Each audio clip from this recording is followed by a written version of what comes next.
নমস্কার, আমি সুমন চৌধুরী। আর আজকে তোমাদের জন্য নিয়ে এসেছি আমার লেখা আরও একটি ভৌতিক গল্প, নিশি।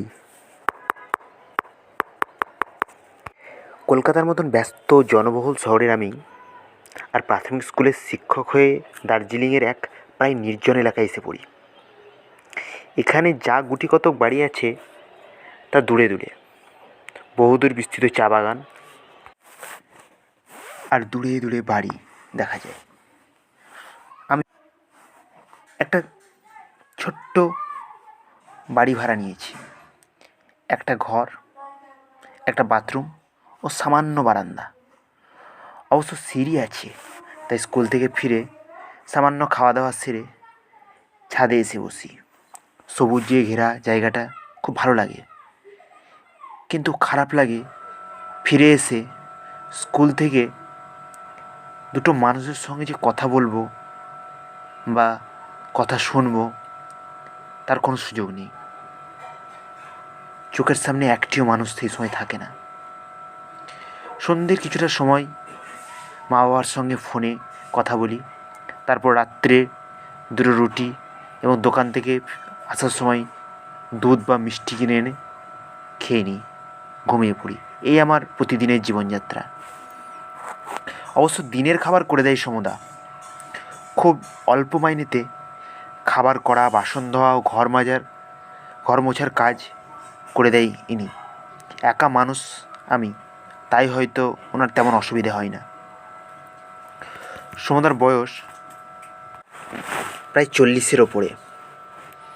ওনার একটি স্ত্রী আছে, শুনেছি চা বাগানে কাজ করে। একটা ছোট্ট মেয়ে আছে, মিঠি। মাঝে মাঝে বাবার সঙ্গে আসে, তখন কয়েকটা ফল দিই, আনন্দে ঘুরে ঘুরে খায় আর কথা বলে, ভালো লাগে।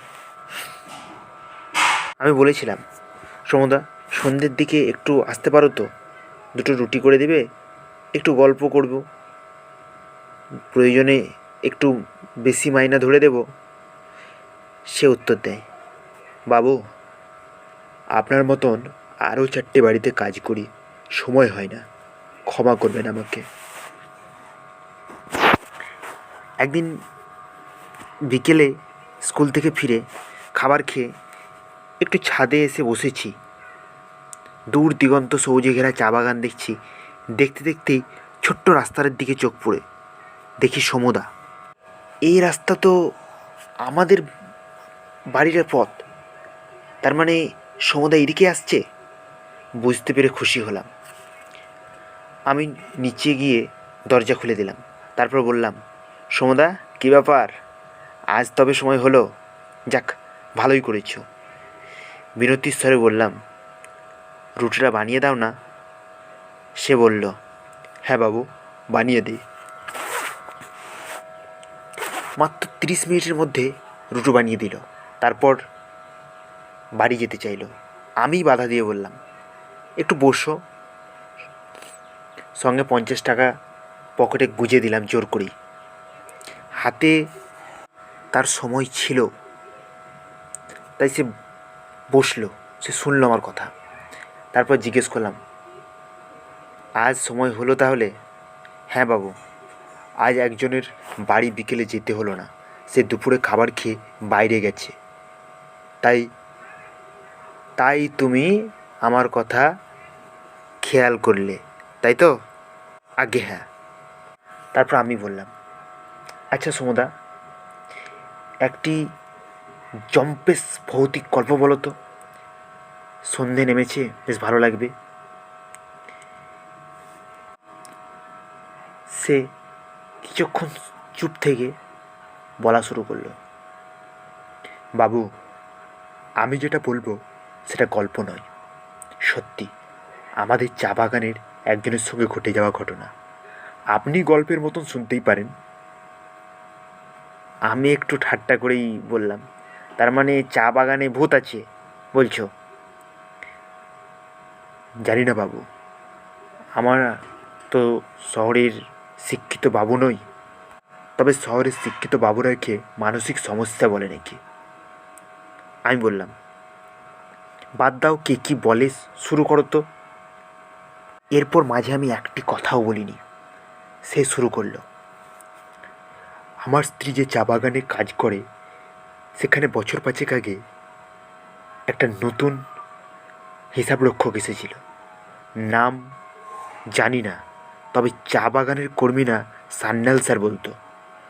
খুব শিক্ষিত মানুষ, ভালো মানুষ, কোনো নেশা ভাঙ করতো না এবং সকলের সঙ্গে ভালো ব্যবহার করতো। তো হয়েছে কি, একদিন আমরা আমার স্ত্রী আর আমি খাবার খেয়ে উঠছি, এমন সময় দূর থেকে দেখলাম কেউ একজন হেঁটে যাচ্ছেন। দেখতে অবশ্য পেতাম না, কিন্তু রাস্তায় যে লাইটটা জ্বলে না, তার মৃদু আলোয় নজরে পড়ল। আমরা তেমন গুরুত্ব দেইনি প্রথমে। কে গেল, কোথায় গেল, এত দেখার সময় কার আছে বলুন? কিন্তু কেন জানি না সেদিন মনটা কেমন খচখচ করতে লাগলো। বেরিয়ে দুটো পায়ে একটু এগিয়ে গেলাম আর দেখলাম সান্যাল স্যার যাচ্ছে। রাত প্রায় 11টা হবে। এত রাত্রে এই শীতের অঞ্চলে বাইরে খুব একটা কেউ যায় না, তাই আমরা কেমন জানি বিষয়টাকে অস্বাভাবিক মনে করলাম। আমি একটু দৌড়ে গিয়ে ওনার খুব কাছে গেলাম, কিন্তু আশ্চর্য, উনি দেখতেই পেলেন না। এবার আর আমি কৌতূহল চেপে রাখতে পারলাম না, ওনার প্রায় সামনেই চলে গেলাম। আর ঠিক তখনই আমার হৃদস্পন্দন দ্বিগুণ বেড়ে গেল। উনি স্থির চোখে কোনো কিছু লক্ষ্য করে হাঁটছে আর মুখে বলছে, মিনি দাঁড়াও, দাঁড়াও মিনি, মিনি একটু দাঁড়াও, আমি যাবো তোমার সঙ্গে। ও মিনি দাঁড়াও না। আমি বুঝে গেছিলাম বাবুকে নিশিতে ধরেছে, কিন্তু ভয়ে আমার দুপা থরথর করে কাঁপছিল।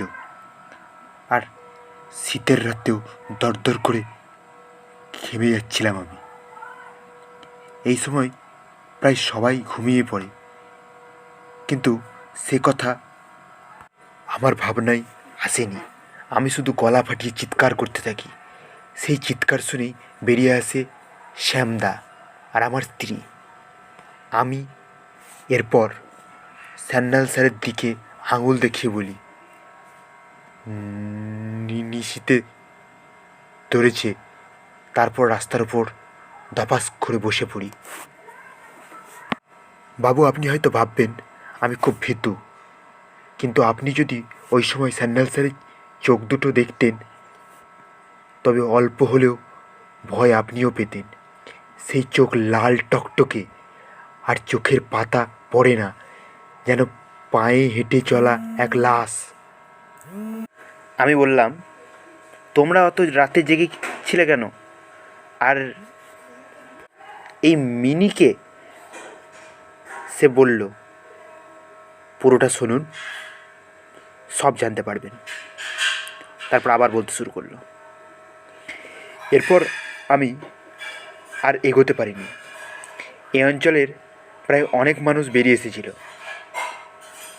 শ্যামদার দৌড়ানোর ক্ষমতা অনেক, সঙ্গে আমার স্ত্রীও দৌড় দিল। শ্যামদা প্রায় ধরেই ফেলেছিল, কিন্তু আপনি হয়তো জানেন না, নিশিতে ধরা ব্যক্তিকে ধরা খুব শক্ত।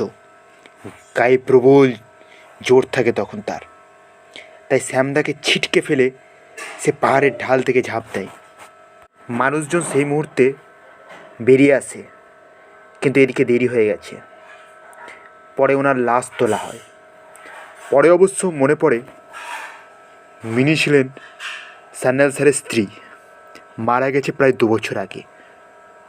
অথচ যে জায়গায় পড়ে স্যান্যালবাবু মারা যান, সেই স্থানে পা পিছলে পড়ে মারা যায় আজ থেকে প্রায় 25 বছর আগে আমাদের অঞ্চলেরই এক মেয়ে, শ্রীলেখা। আর আপনি জিজ্ঞেস করলেন না আমাদের সেদিন দেরি হয়েছিল কেন? নতুন কিচ্ছু না। প্রথম মাসের বেতন যখনই আমরা পাই, তখনই আমাদের গ্রামের সেই কয়েকটা দিন একটু দেরি হয় খাওয়া দাওয়া করে ঘুমোতে। কেননা ভালো মন্দ কিছু খেতে তো আমাদেরও মন চায়। সমুদ্রের গল্প শেষ হলো। এরপর সে নিজে থেকেই যেতে চাইল।